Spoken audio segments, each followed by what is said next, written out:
At age 6, Jeff Johnston was kicked in the face by an open hammer shotgun.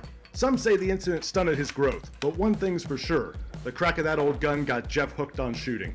He's since traveled the world, writing about hunting and firearms for America's foremost publications. And a few million rounds of ammo later, most agree he's become a perfectly average shot. These are his stories.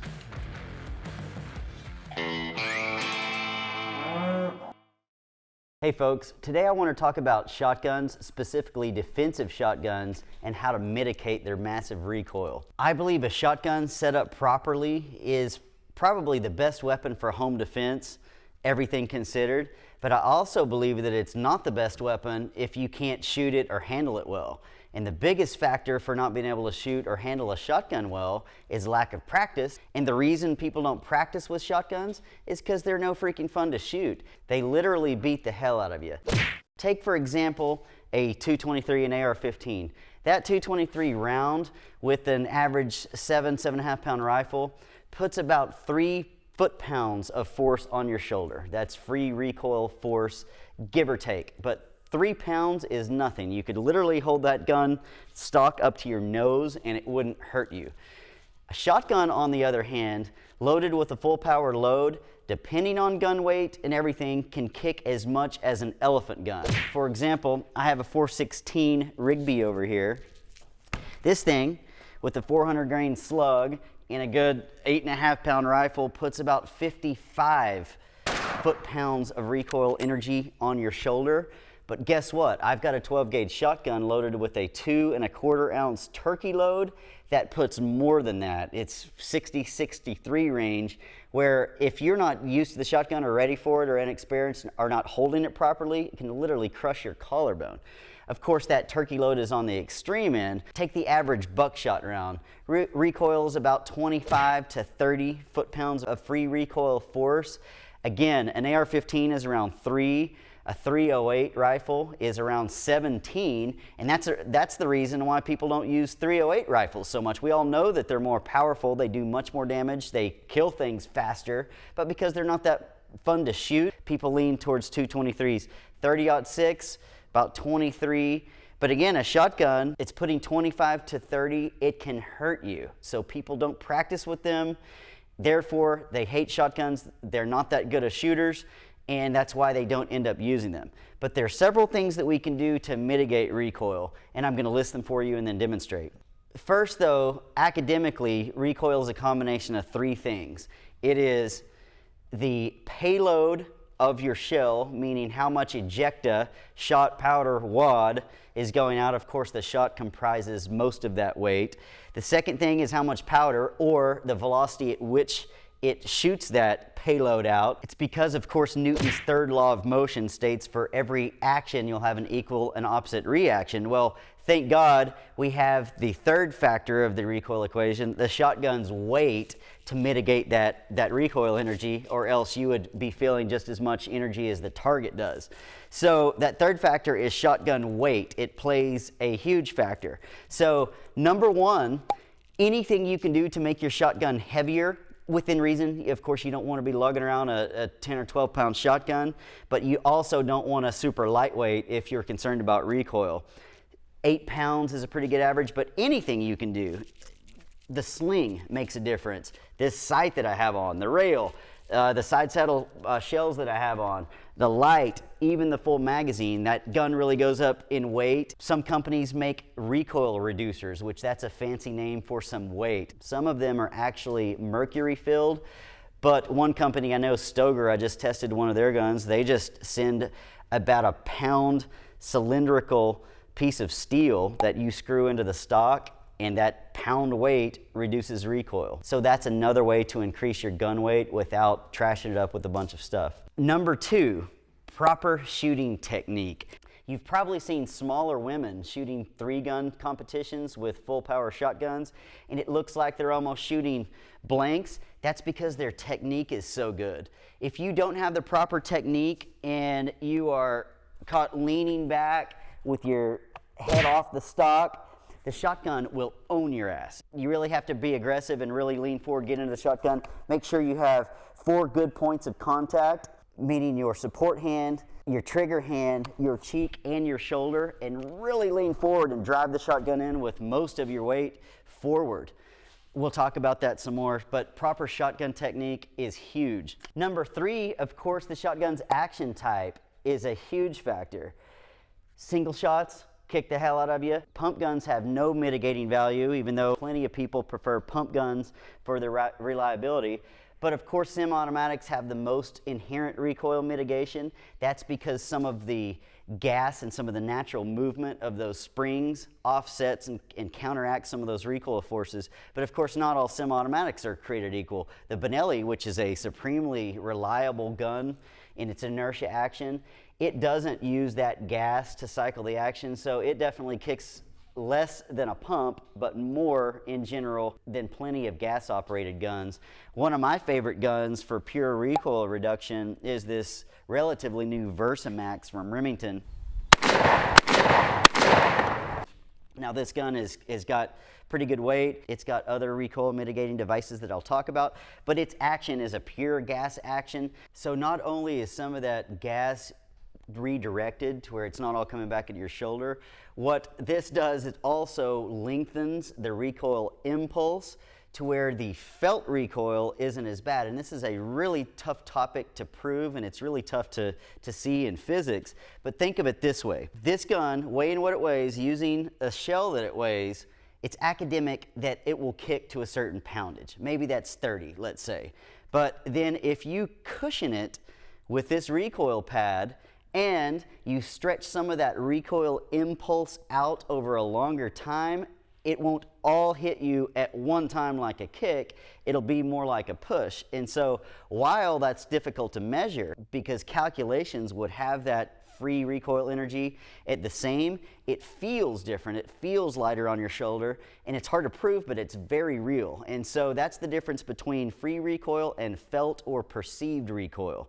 And perceived recoil is what we're going for, because if it doesn't feel like it's kicking much to you, it's not. You can keep your head down. Faster follow-up shots, you're more accurate, you're faster, and it doesn't hurt you, so you practice more. So from here on out, we're going to be talking about felt recoil. So number 5 is stock design.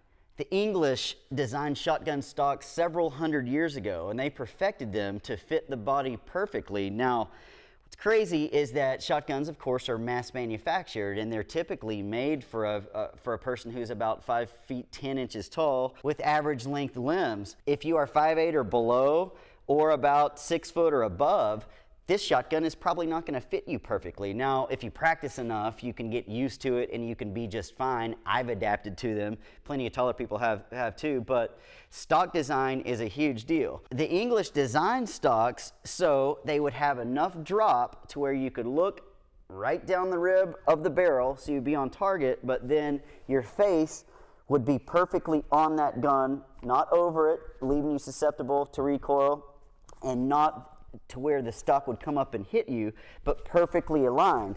Some of the first tactical shotguns that came out, this one is a UTS-15 that's one of the most innovative designs you'll ever see. I know the owner, Ted Hatfield, great guy, wonderful gun designer, and this is an awesome gun. Only one flaw, Ted. This straight line from the Picatinny rail, this stock, great looking. This has been in a couple video games and several movies. Great looking, it looks mean, tactical, but this hard plastic stock just beats the shit out of you. So whenever I shoot this gun, I buy a Gel-Tech recoil protector from Beretta, put that over it, feels much better. Or you can get duct tape and a towel, duct tape and foam, create your own cheek piece. It really helps. I have one here from Hornady, but everybody makes these things. It's a rifle cheek piece. Put that on your shotgun. That will really help to keep that just from beating your face up. But a good stock that fits you makes all the difference, and you may have to even adjust the length of pull. Plenty of guns now come with shim kits, that just little wedges that go between the receiver and the stock to adjust the angle of the stock. Also, many of them now have length of pull adjustments. Take the time to take your shotgun apart, take the stock off, experiment, test these shims. They're there for a reason. Use them. In the long run, you'll be better off. Other guns like this Remington have cheek pieces that you could put in like this. That's soft rubber. It's soft on your cheek, especially if you're using an optic. You may need a higher one.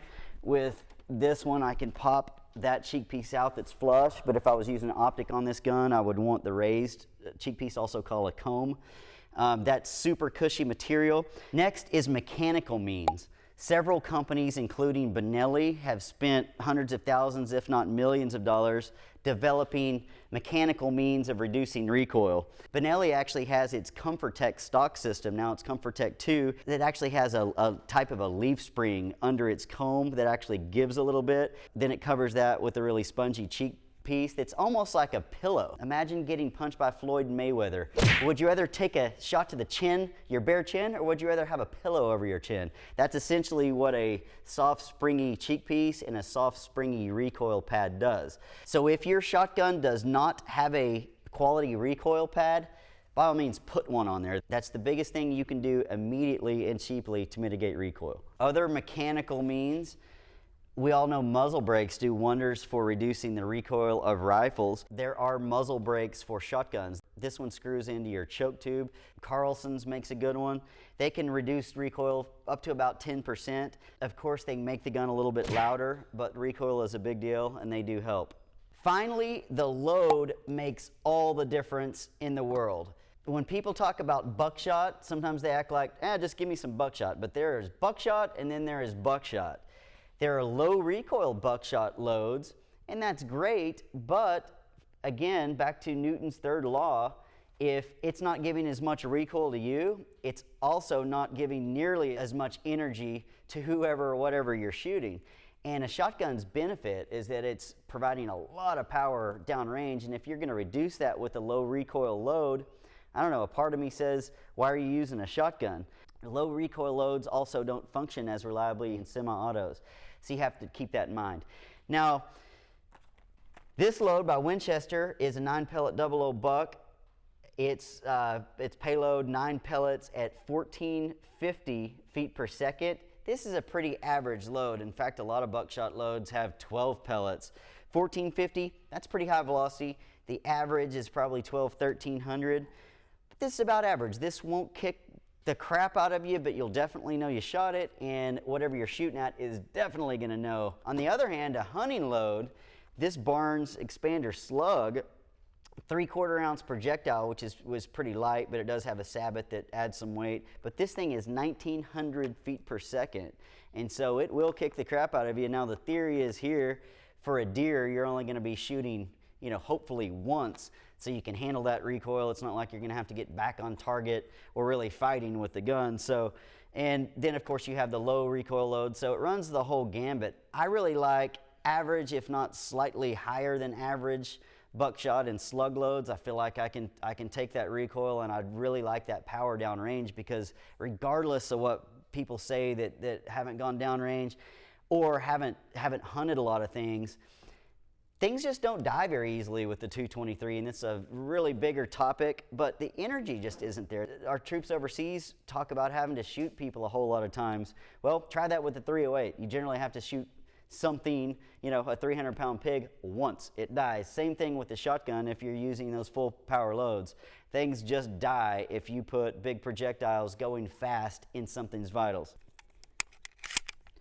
Of course, one thing that you can do to practice so you can master a shotgun and really enjoy shooting it is, of course, don't shoot your full power loads when you're practicing. You need to shoot them sometimes to see what it feels like, and also make sure your point of impact is the same.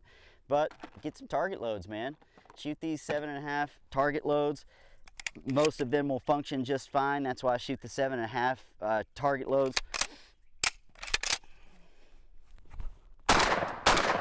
But you'll do just fine as long as you practice all of these things. Use some mechanical means if you want, which might be a recoil reducer. Add some weight to your gun, like a sling or any accoutrements. Choose a gas action if you like semi-autos. Make sure it has a good recoil pad, and mainly practice good technique. Once you practice with the shotgun, you'll be able to shoot things out of the air. Stationary targets will seem easy, so much in fact they get subconscious.